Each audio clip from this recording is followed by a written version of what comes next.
Hey guys, आज हम पढ़ेंगे द हिंदू ट्यूटोरियल से कुछ vocabs जो कि आपके जितने भी कॉम्पिटिटिव एग्जाम्स हैं, bank, SSC, UPSC, state banks, इन सब के लिए बहुत ज़रूरी है. It is nothing just a 5 to 10 minute quick revision.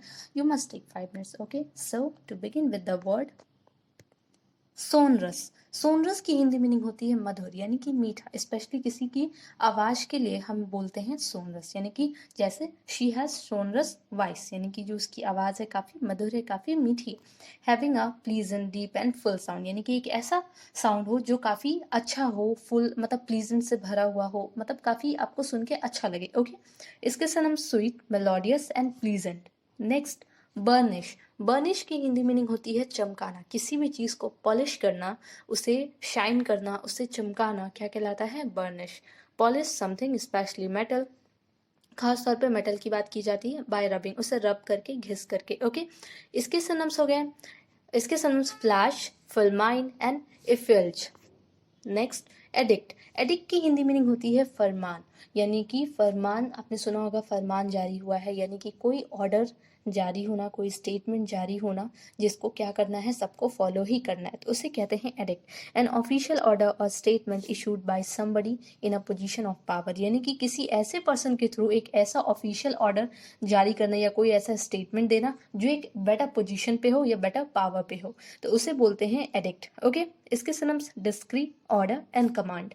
Next, outreach. Outreach की हिंदी मीनिंग होती है बढ़ जाना. बढ़ जाना, कोई भी चीज इंक्रीज करना, अपने लिमिट से ज्यादा हो जाना, उसे कहते हैं आउटरीच. रीच यानी पहुंचना, आउटरीच यानी कि रीच से बाहर, पहुंच से बाहर. ओके, द एक्सटेंट और लेंथ ऑफ रीचिंग आउट, यानी कि किसी भी चीज का क्या होना, अपने पहुंच से बाहर चले जाना.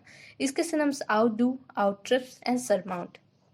Next, assault. असॉल्ट की हिंदी मीनिंग होती है हमला करना, किसी पे अटैक करना, उसी को बोलते हैं assault. Okay, a sudden attack on somebody something, यानी कि एक अचानक से किसी भी पर्सन पे अटैक करना. ओके, इसके synonyms इनरोड, invasion and eruption. Next, egalitarian. अब इगैलिटेरियन बहुत ज़्यादा कॉमन टर्म है, कई बार आप सुन चुके हो. इगैलिटेरियन उस पर्सन को बोलते हैं जो ये माने कि सबके पास इक्वल राइट होना चाहिए, सबके पास हर चीज़ जो भी है वो इक्वल होना चाहिए, यानी कि समान अधिकारवादी, यानी कि एक ऐसा पर्सन जो सबको इक्वल देखे, इक्वली नज़रिए से देखे, सब उसे लगे कि वो काफ़ी सही है, वो फ्लेक्सिबल पर्सन हो. ओके, तो उसे कहते हैं इगैलिटेरियन.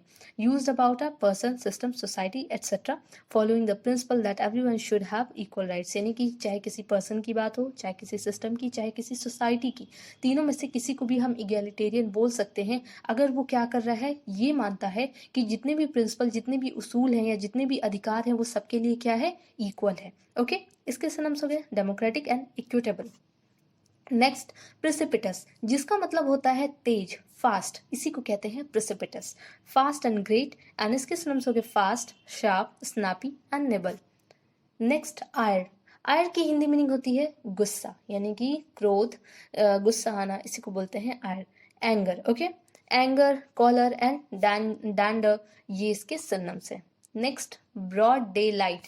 ब्रॉड डे लाइट आपका एक फ्रेजल वर्ब है. ओके, ब्रॉड डे लाइट की हिंदी मीनिंग होती है ओपनली वर्क, यानी कि कोई चीज अगर ब्रॉड डे लाइट हो रहा है, यानी कि कोई काम सरेआम हो रहा है, खुलेआम हो रहा है, तो उसे कहते हैं ब्रॉड डे लाइट. तो ये सारे के सारे आज के आपके vocabs थे. Okay, thank you.